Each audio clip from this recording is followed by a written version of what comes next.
The exhaustion is real, but so is the sisterhood. From midnight meltdowns to girlfriend rescue squads, we're not doing this alone. In this episode of Giggles and Shit, we're talking about the exhaustion that hits different after 40. From sleep struggles and menopausal madness to the unspoken superpower of a circle of women who show up when life gets messy. We're diving into what really matters to stay connected in midlife, how friendships evolve, why loneliness creeps in, and what happens when political arguments blow up at Christmas dinner. This one's a hug in a podcast form with a side of righteous rage. Welcome to episode 2. Welcome to the shit show.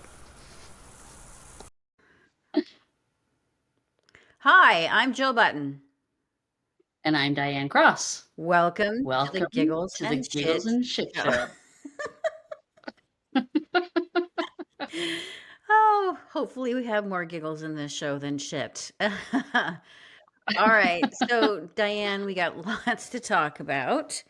We were talking Mhm. about exhaustion. Why are we so damn tired? Tell me about your experience. With exhaustion, Exhaustion yeah, it's daily. daily. It is daily. I feel like I don't know when the last time I got a full night's sleep, first of all, between the hot flashes and the dogs in our bed and all of the things. Yep.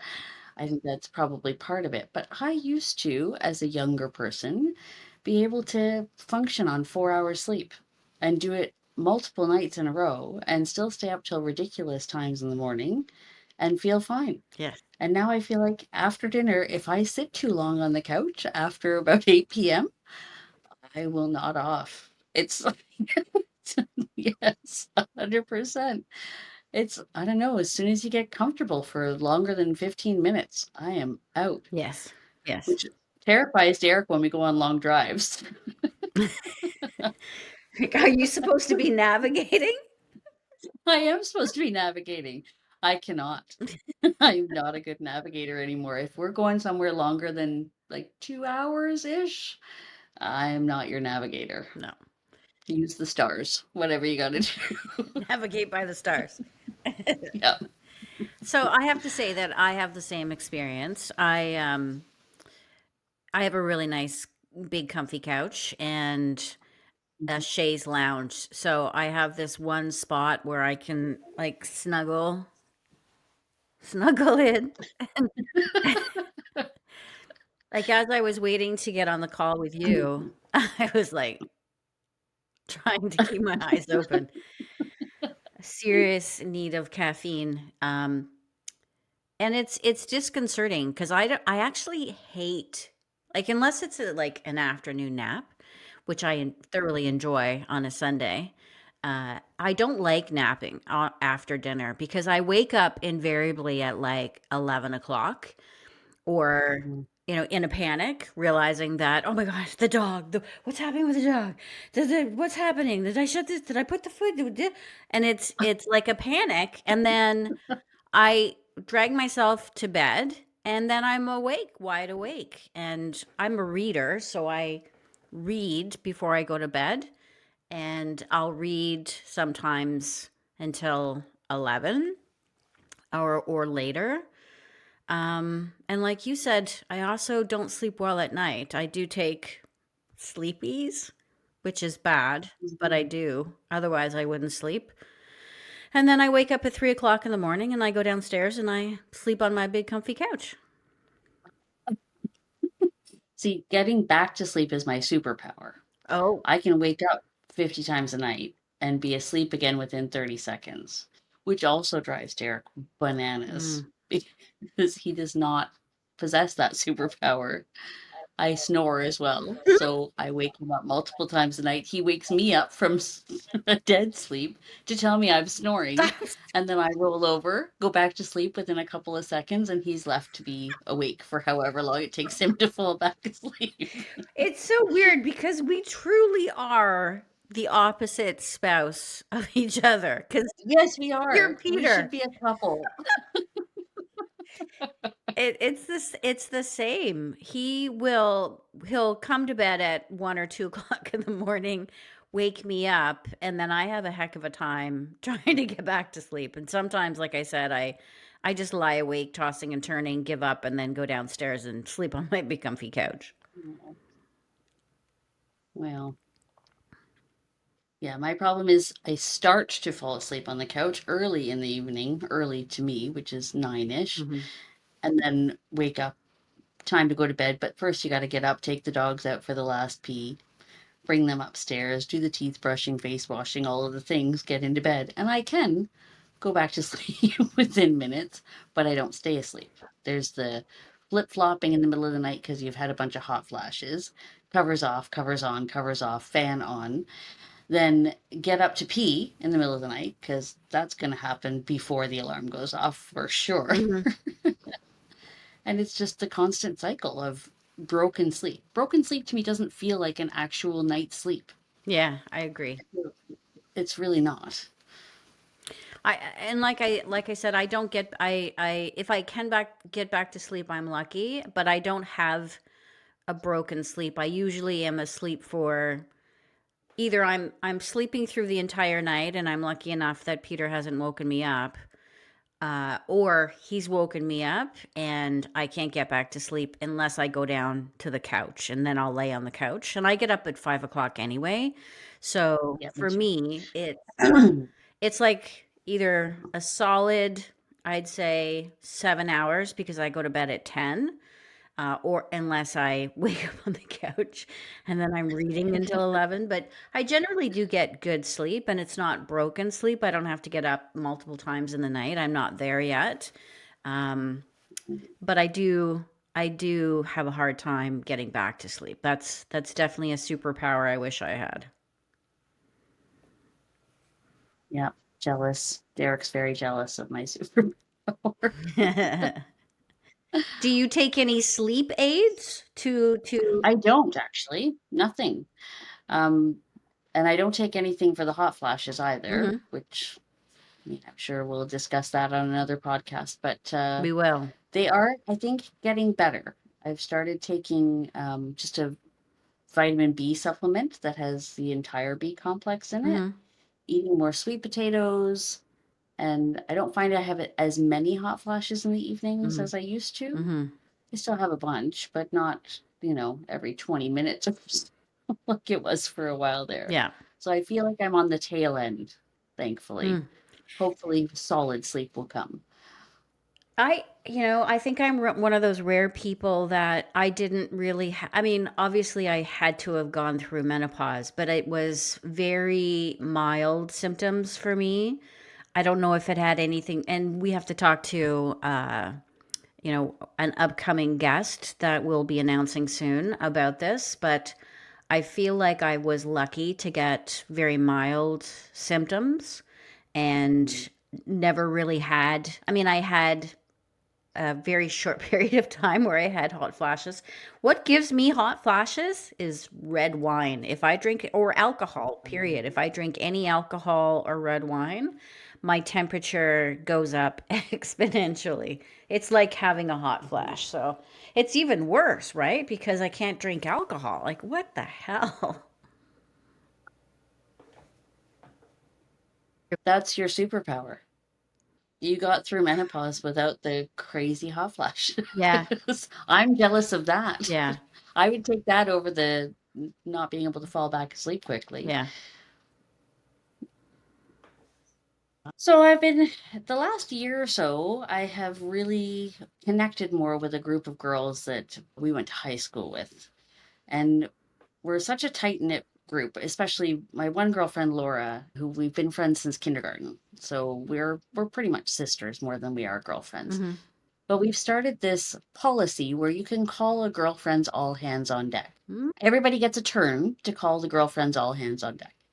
And for our one friend Lori, who was selling her house, she got to call the girlfriends all hands on deck to come and declutter and help stage the house and do all the things. So for 2 or 3 weekends in a row, Laura and I went over to Lori's place and helped her remove all the stuff. Our husbands came and helped as well. I shouldn't call it just the girlfriends all hands on deck, but I have plans for mine. When it is my turn, I'm going to have The girlfriends all hands on deck, come and help me clean out my basement. Wow. Just organize everything into bins, do all the things.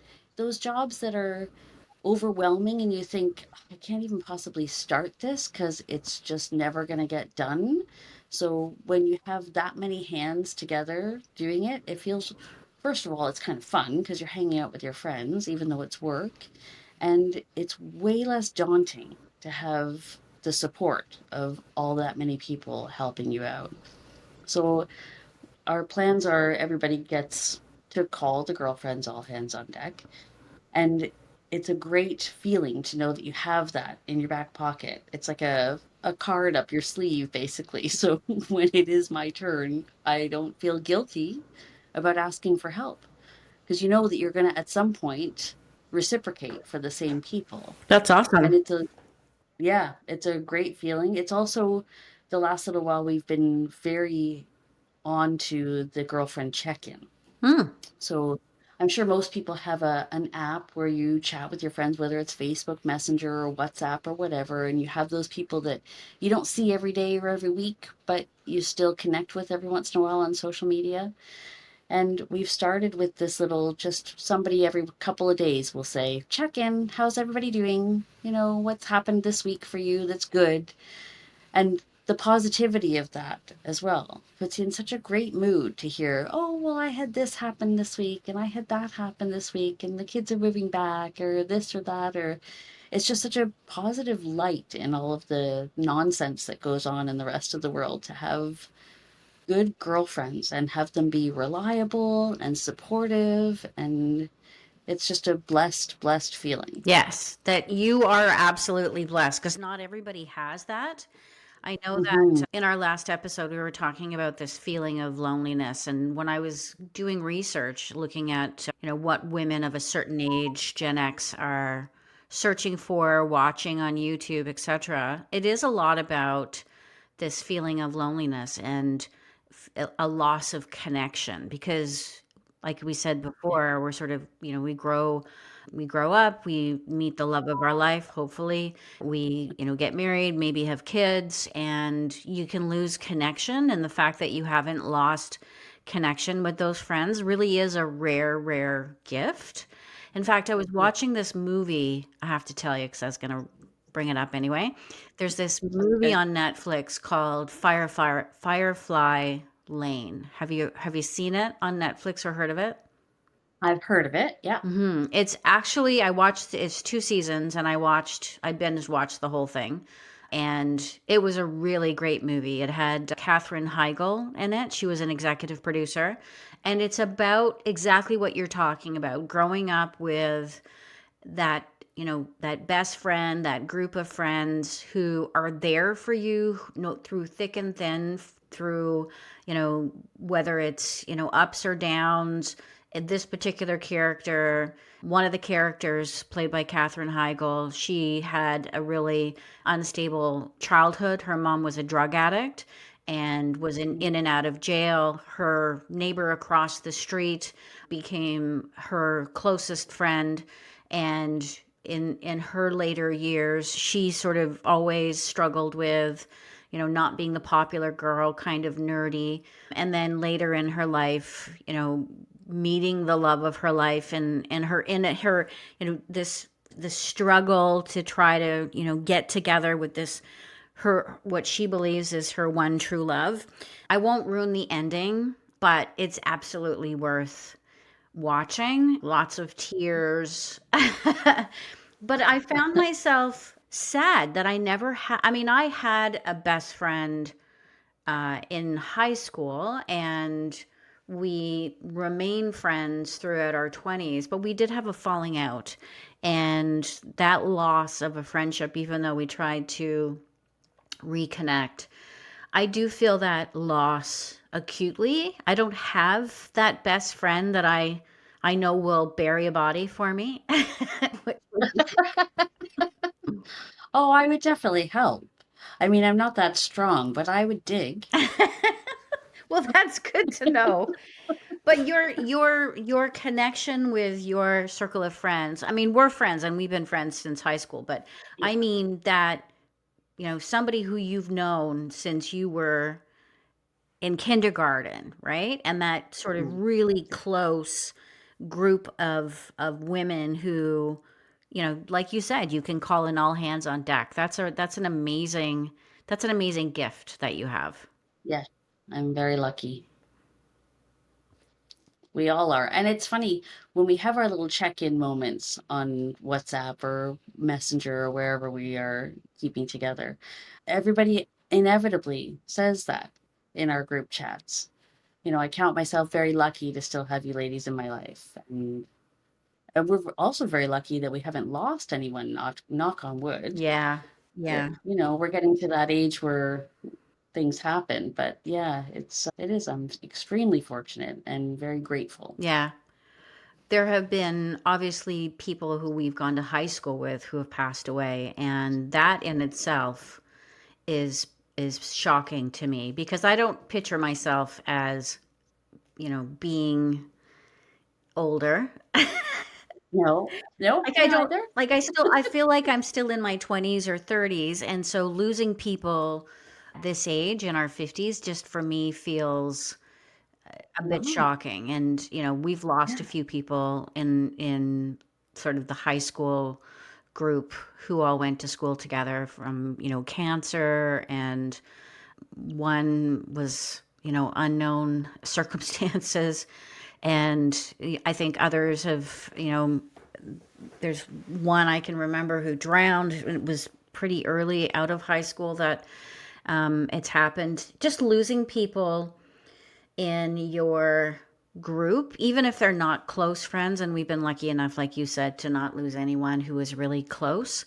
I mean, think about it. That's why we started getting together. At least it was my motivation to bring together our close group of friends from our 20s to the BBC getaway before a big to chill. before the big chill. Yeah. Yeah.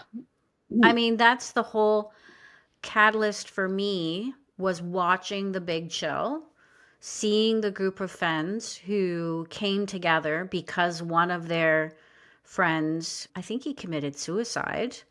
We did. It's one of my all-time favorite movies, actually. For anybody that hasn't seen The Big Chill, go watch The Big Chill. Yeah, absolutely. For sure, absolutely. I think it's one of the best movies ever made, and I think it is, I mean, it's our era. It's our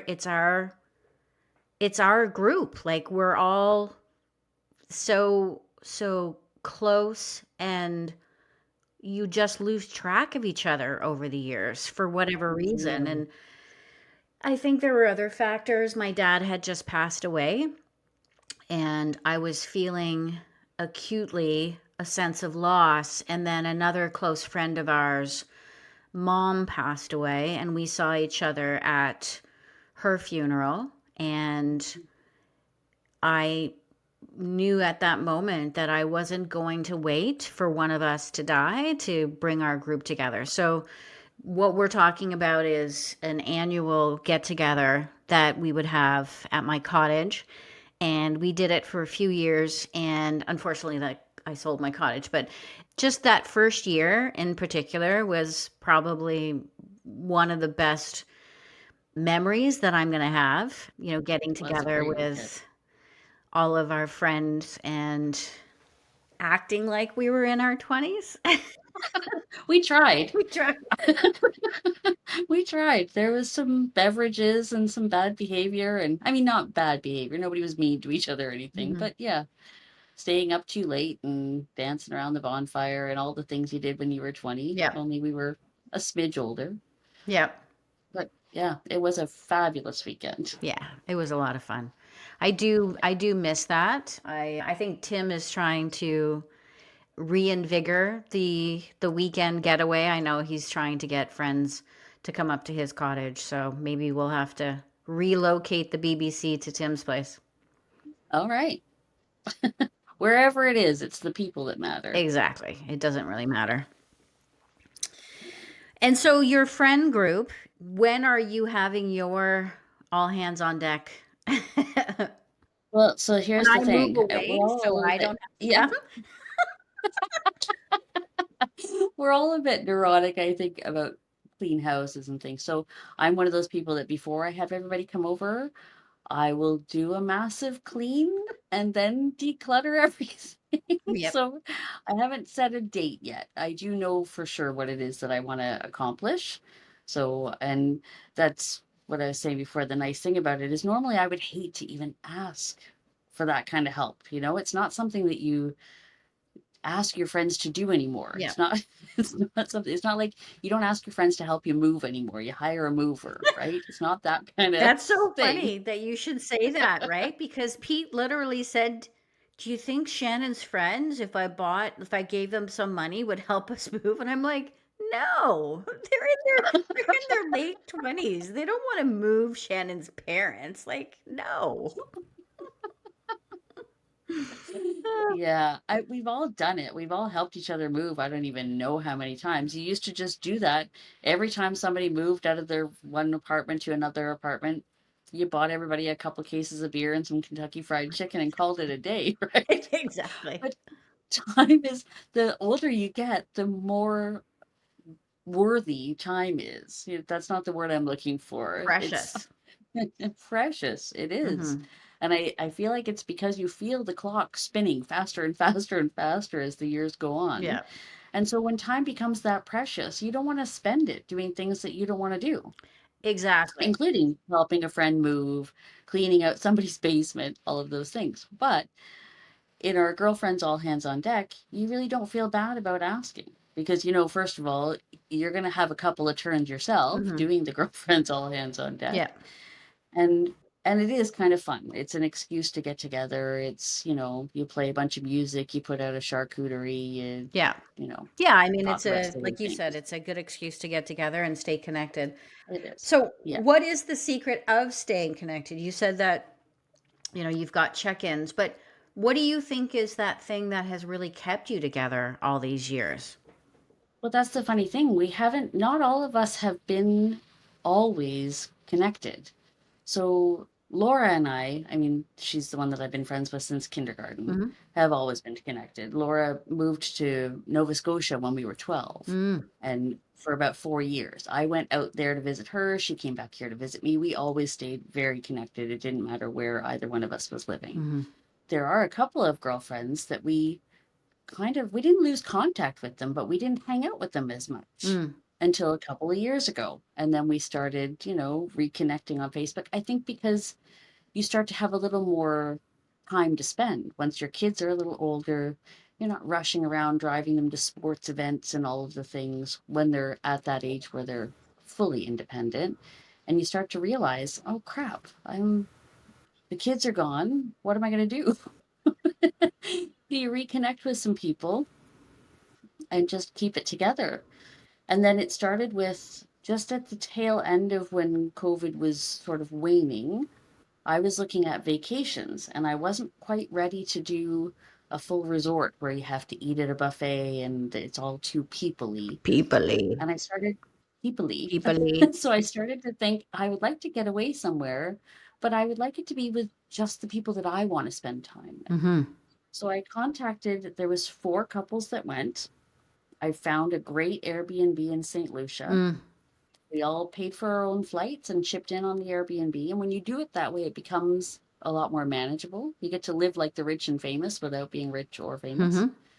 And it ended up being a great vacation. And we've done it a couple of times since then. So we did the St. Lucia trip, then we did Costa Rica. Next year, November, we're going to Morocco, all kind of the same group of people. Nice. And yeah, it's that sort of thing. And then just, connecting here and there with even just the check-in, and from the check-in starting to make plans to do other things. Let's get together and do coffee. Let's go to her house because her husband's away. Or Derek will go occasionally and play poker. And as soon as I find out he's got a poker game to go to, You make plans. I'm texting the girls to see who's coming for coffee. Nice. Yeah, Nice. yeah, But you do have to make a concerted effort to stay together. I mean, I think that's part of the you do. problem is people's lives get really busy. They're working, they're raising a family, trying Yeah, to survive. And sometimes before you know it, time slips by. And I it think sure some people does. feel like, oh, it's been too long. Maybe I shouldn't. I had no qualms about that when we did our first BBC, our get together. Mhm. But I think some people do feel maybe guilty, or you know what I mean? Because some people hold Yeah. grudges. Like if you're, and Yeah, depending on who you are, sure. I've never had that issue. Like the one of the reasons why my best friend and I lost contact is because it just got to be too hard. It was too much stress and guilt for not, um you know, I was building a career, having children. She was in a different place in her life, and she wanted to go out to bars, and I'm falling asleep on the couch at 8 o'clock. So we were kind of in a different place, and it got to the point Yeah. where I felt so much pressure and guilty for saying no. And that's not the kind of relationship that you should have, right? Like your friend, my opinion is your friend should be your friend no matter if it's 5 minutes, 5 days, 5 months, 5 years. You should recognize that this person has other things that may be occupying, like who knows what's happening in their life, right? Like we don't know what goes on behind closed doors, and I don't hold that against people. So Yep. if anyone wanted to contact me, who I haven't heard from in years, I would absolutely welcome them and I wouldn't hold a grudge. But there are people who do. Yeah. Yeah, there are people who do. There are some people that I have lost contact with on purpose Mhm. over the years, Yeah. just because sometimes it's just not a good fit. Yeah. It's not anything against the person, but if they don't fit in with your morals or beliefs or Yeah. whatever, I also can have a healthy argument with somebody who is on the polar opposites side of certain debatable topics. Yes. But when you get to the point where it's just never going to be a sustainable relationship, it's okay to let people go and Yes. not feel bad about it. So can we talk about politics for a second? Because that sounded like a segue to me. Which politics would you like to discuss, Jill? Well, you and I recall distinctly there may have been some alcohol involved, but we were talking Oh, about we were talking about politics and how friends may hold different viewpoints politically, and mhm, how does that impact the relationship. And I have, like, I am literally a registered liberal, card yep, carrying liberal, and I post during the election. I did a tremendous amount of research, as I am always want to do, and I was very much trying to help inform and identify misinformation when it came to the Canadian election. And right. so our Canadian politics is influenced disproportionately by the US politics. And one of the Unfortunately. things we've talked about is if you had a friend who was on the other side of the political table, how does that impact your relationship, or does it? It definitely puts certain subjects taboo. There's when you know for sure that somebody has exactly opposite political views as you do, Or just you either values, don't, our values y- generally.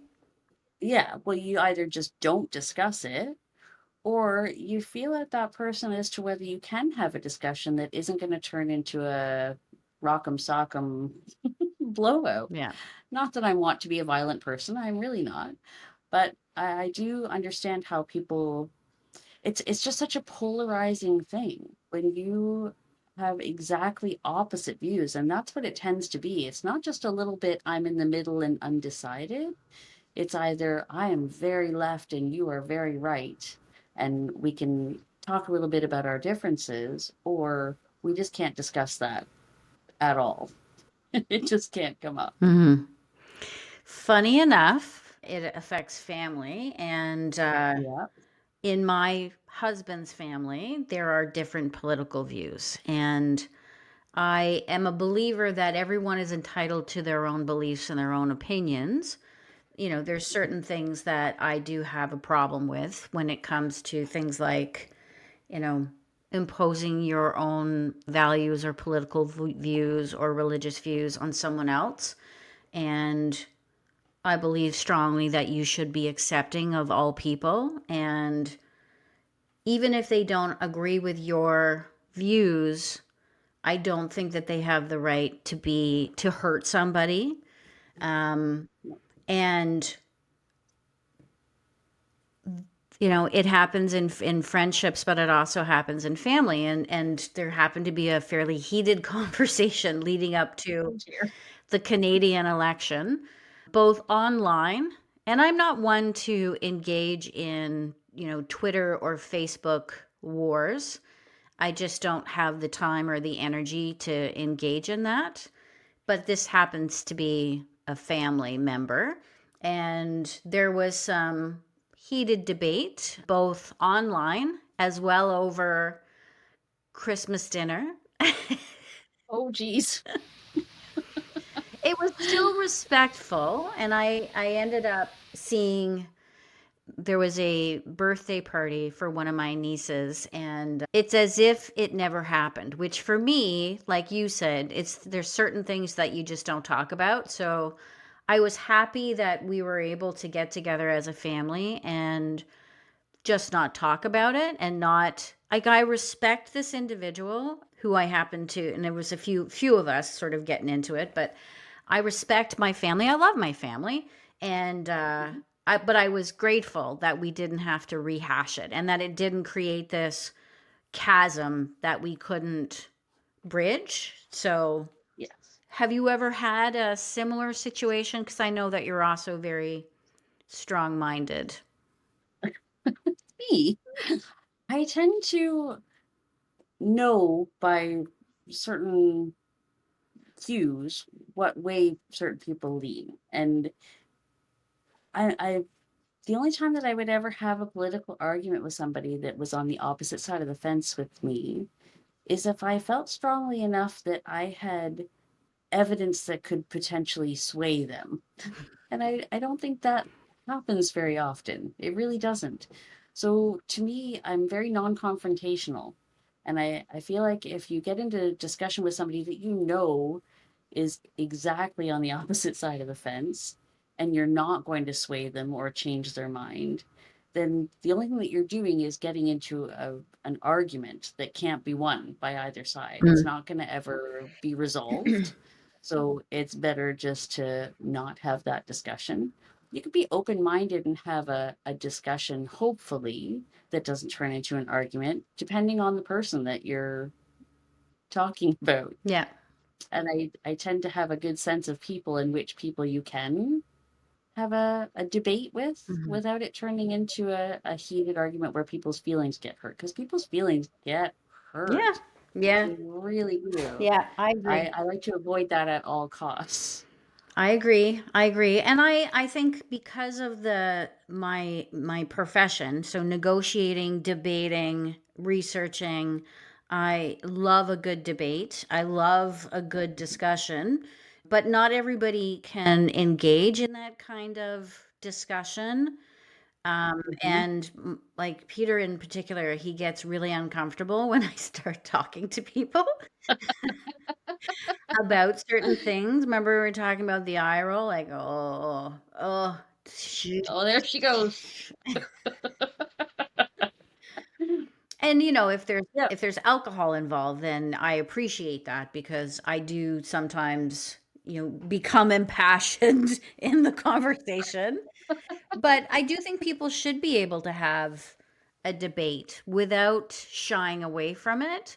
I get that, there's a point at which you are not going to change their mind, so why bother engaging in the discussion? But I do think that's important for us to have, and I think it's part of why the world is so polarized, is because people aren't willing to have the discussion. They're not willing to have an uncomfortable conversation, and they're not willing to listen either. And I'm not the best listener, but I try to listen, and I'm actually quite fascinated when it comes to people who don't share my political views.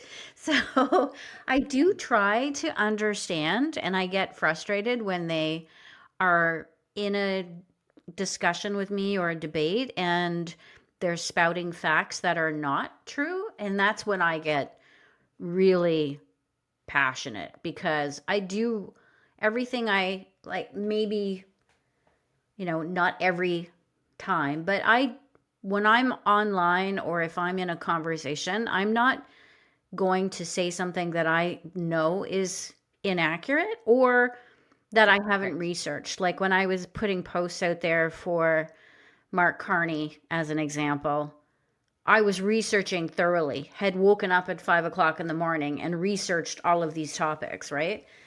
And there's too many people who are just, resharing lies, misinformation, that it It's a angers lot. me. So I want people to have meaningful conversation, meaningful debates, be passionate about their viewpoint, but more people need to listen. And this whole thing about facts, alternative facts, is really frustrating. It is. And I get that. And I also get that a lot of people go by feelings Mm, as much as they go by facts, especially when they're choosing a side. yeah. So, which is fine for some people if you have great intuition and you feel like you always have an idea or a spidey sense, so to say. You're right. There is a whack ton of misinformation out there. Mm, The problem is with the internet being as it is, you algorithm. can prove your own point no matter which way you want it to be proven. So if you go to research something with the idea that this is your hypothesis and this is the end that you think it's going to go, if you go down the right channels or the right sites, you will always be able to find the information that proves your point is right. The same way you can choose an opposite side and prove that that point is also right. It's just it's really unfortunate. And I know what you're saying about facts because facts are facts, Yeah. but a lot of times facts Are skewed. it's are skewed or it's difficult depending on the source Yeah. which facts you're actually hearing. But that's why, as a researcher, I know how to separate out biased research and sources from unbiased, right? And there's Right. very few unbiased. I mean, think about mainstream media, right? The news used to be sacred, where the Yeah. reporters would report a story and were, while there may be always, they're human, a bias, they were very careful about fact checking and reporting in an unbiased way. And unfortunately, that has changed dramatically depending on which billionaire owns the newspaper or Correct. the channel, right? Interesting. Right. So, talking about politics, I don't know if you've been following what's been happening with the Wall Street Journal reporting on Donald Trump's involvement in the Epstein files. Interestingly Yeah. enough, Rupert Murdoch owns the Wall Street Journal, who Hmm. is also the owner of Fox News. So Yeah. it's a really interesting oxymoron kind of situation that we're in, where we have the owner of Fox News who is absolutely biased and pro Trump, as is the Wall Hmm. Street Journal. But for them to actually be reporting on a story, about the Epstein files, specifically about Trump being involved, I find that Hmm. fascinating. Like, what's happening with Rupert Murdoch? Well, I wonder how the Donald's head isn't just spinning. It must be spinning like a top. It Do must I be, like yeah. this guy? Do I not like this guy? Do I end him somehow? Do I cancel him somehow? Yeah. It's crazy. Yeah. I mean, I don't want to get too much into the Trump it occupies way too much of I think media and space. I believe that where you put your energy and your thought, you're giving power. So I try not to consume too much of the Trump sphere, but it's hard to get away from it. So that just happened to It me. is. I mean, especially with the whole, release of the Epstein files and Ghislaine Maxwell petitioning for I think she's looking for either a retrial or maybe even a pardon, which, if Trump pardons her to, Yeah, that would be very telling. That would be very telling. But if she actually does get out, where is she ever going to be safe? Truly. Because whether or not there are actual files, Elaine Maxwell knows the names. Like she has that information in her memory. yeah, So I feel she's never ever going to be safe. I would be very surprised if there isn't an incident yeah, in the near future for yes. her. I mean, She'll yeah, follow the same fate as Jeffrey Epstein, I'm sure. yes, I'm surprised she yeah. hasn't already. Well, as am I. And I agree with what you're saying as well about not wanting to delve into that particular stream of consciousness, only because I feel like it's such an assault. It really is such an assault. You can't get away from it. Whether you want to hear about it, talk about it, listen to it, any of it, Yeah, it's constant. yeah, It is constant. You can't turn on any news service, no matter what channel you're tuning into. You can't turn onto anything on the internet without it blasting in your face. yeah, It's really, it's non-consensual, is what it is. And I feel assaulted by it almost every day. yeah. And I cannot wait for the day where we don't have to see the Oompa Loompas face. And I really, really, I hope it comes sooner than his 4-year yeah, term. me too.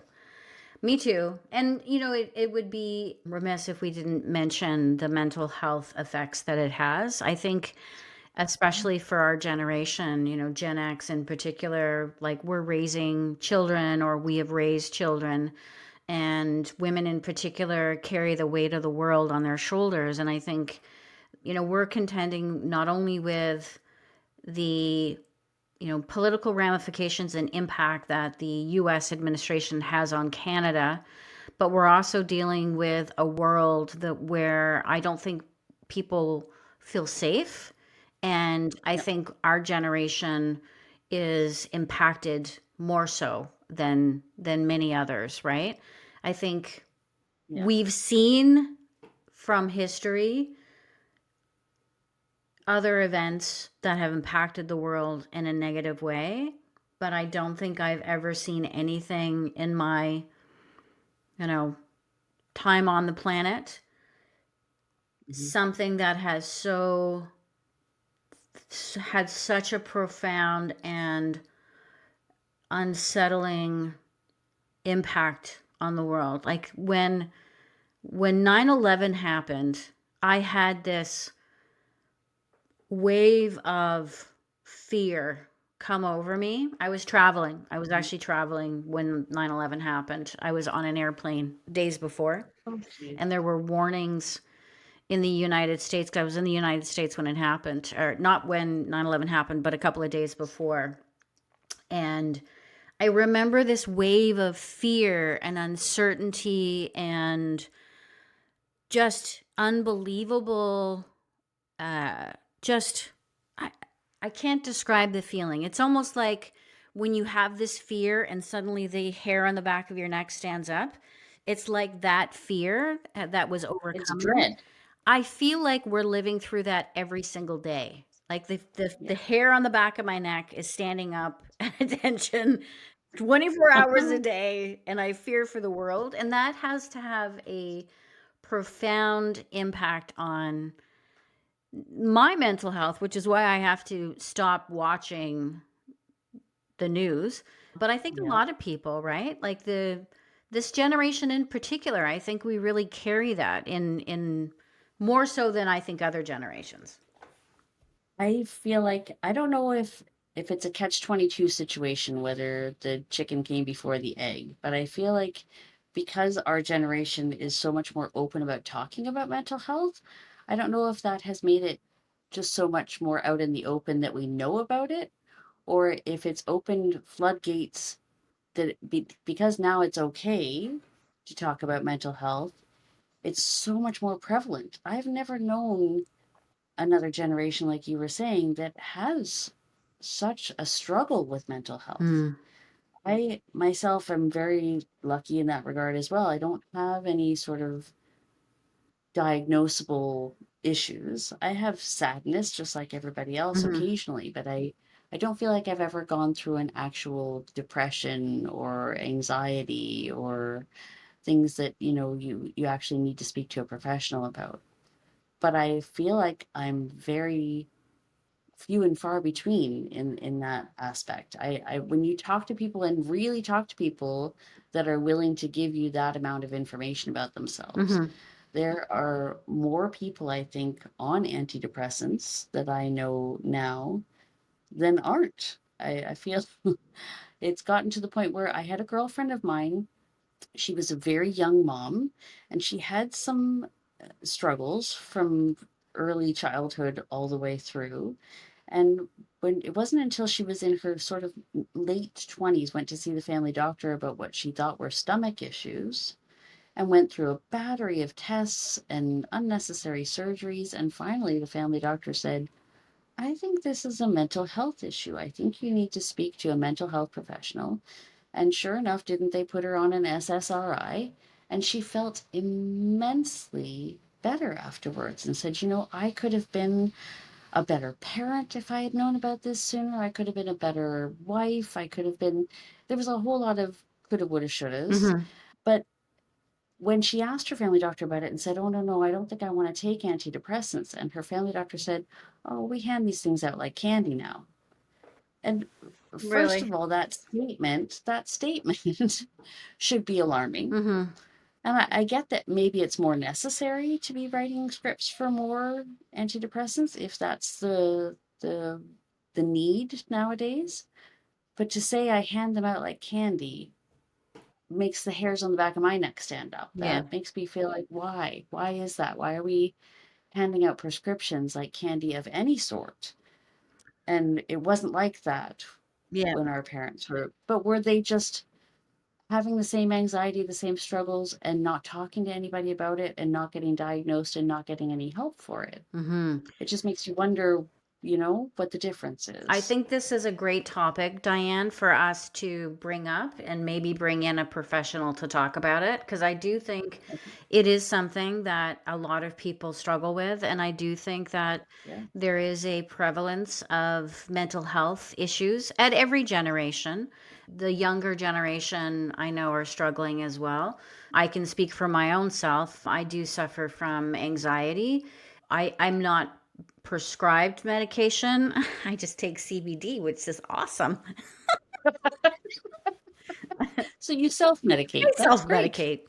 Yeah, Yeah. and I'm sure a lot of people do. Like, I don't think I have, Yeah. clinical depression or clinical anxiety. I've had bouts of it over the years, but I do think we should bring in an expert to talk about it. And it would be interesting to, really have more statistics, more facts around the prevalence and has it increased, and is it the circumstances of our times, whether it's geopolitical or you know environmental, or what are the facts behind it, I think would be really interesting.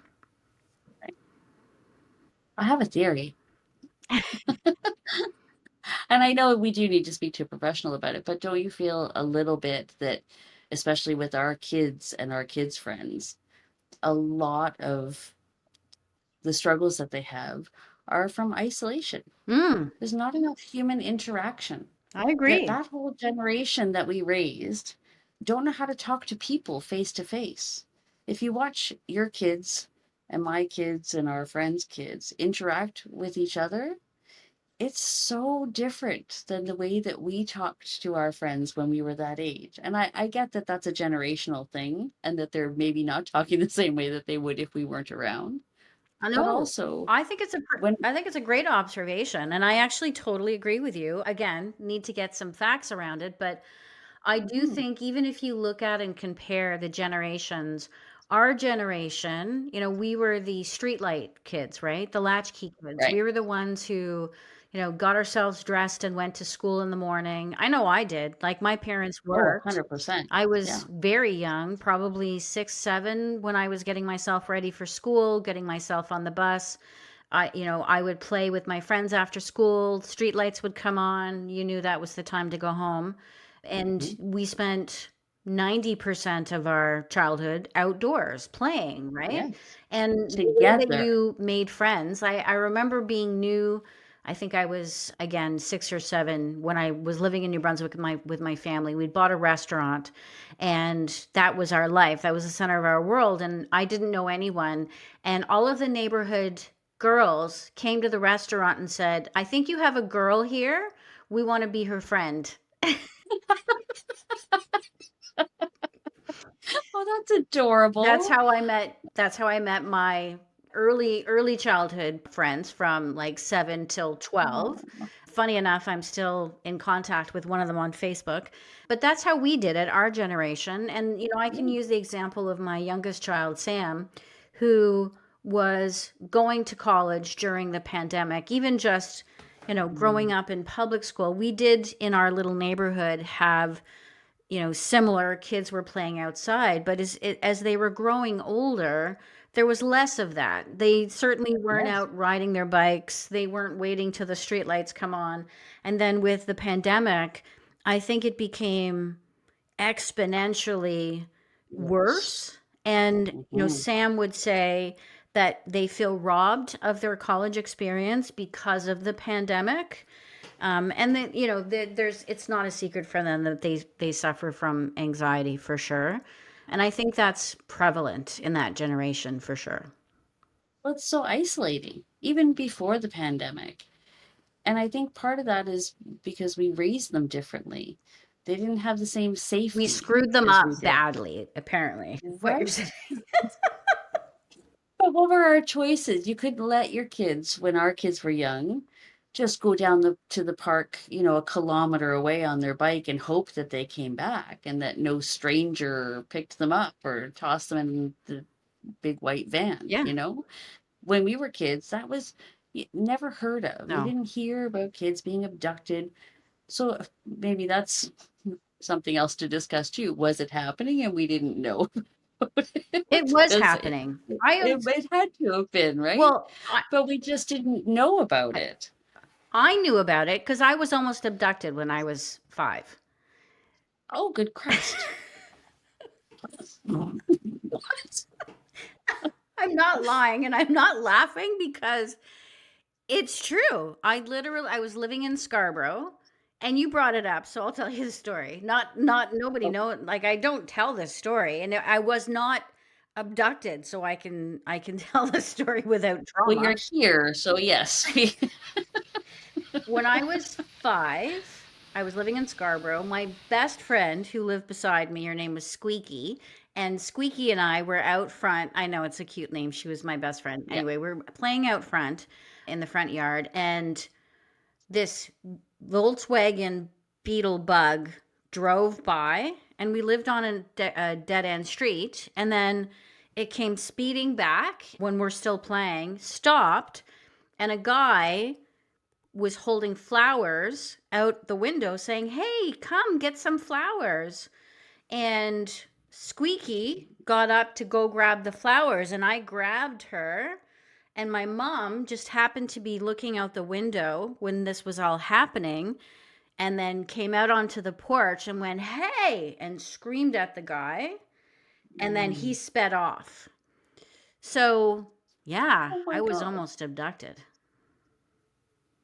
For flowers. for flowers. But I was even like at that age, I don't know why, but I knew that was wrong. I knew that was danger. I don't Yeah. it's not like my mom, like, remember back, don't talk to strangers. I Right. knew inherently, I guess, at 5 years old, I, I should not go get those flowers. Right? Something is up here. Yeah. Yeah. Yeah. Good spidey sense. You had spidey sense at 5. Yes. So I think the answer to your question is yes, it was happening. We just didn't know. Yes. And it wasn't as widely reported. Like, think about it, right? There was Well, no that's the thing. internet. It Mhm. wasn't making the local news, probably, or, who knows? Maybe it wasn't as prevalent, but it certainly was happening because, like I said, I almost got abducted when I was 5. And yet here we were for all of our childhood outside 100% of It's the a wonder, summer. literally, that we're alive. I It remember is.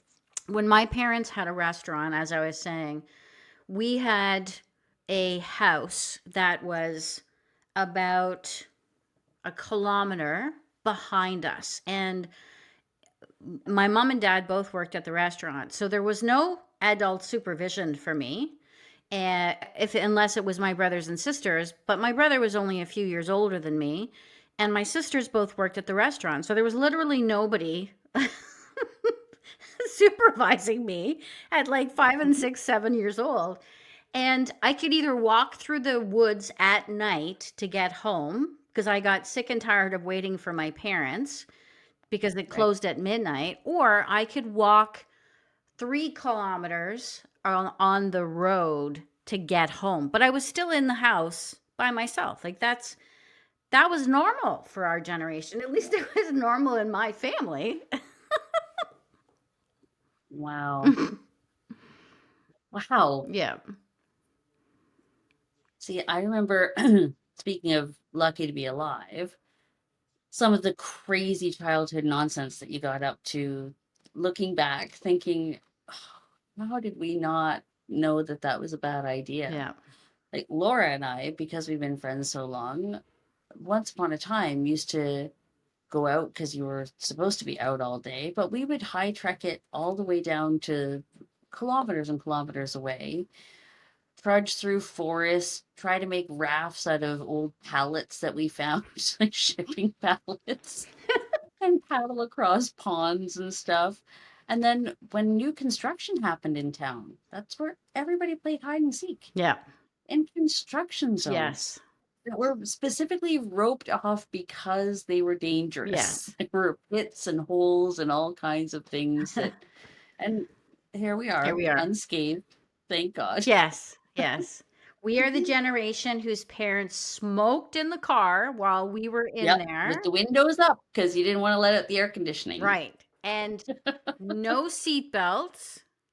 Hmm. I used to stand behind my mom and dad, no seatbelt while they're driving and talk to them on that Yeah, little hump in the middle. I would stand on the little hump and I'd be yakking my head off. No seatbelts, smoking in the car. It's crazy. Anyway, it is crazy. yeah.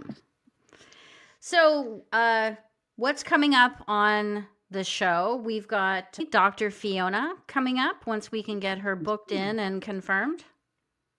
Yes, she emailed me today. She's going on vacation, but we'll be back on August 5th. So we'll look at some dates after that. Perfect. Sounds good. Well, I'm excited. Yes, So, uh, me too. I think it'll be a great episode, and I did start a chat for the subscribers. So I don't know if the subscribers know, but there's a way for them to not just subscribe to get the podcast and the newsletter, which we launched, but you can Hmm. also join the chat. And I did send out some instructions.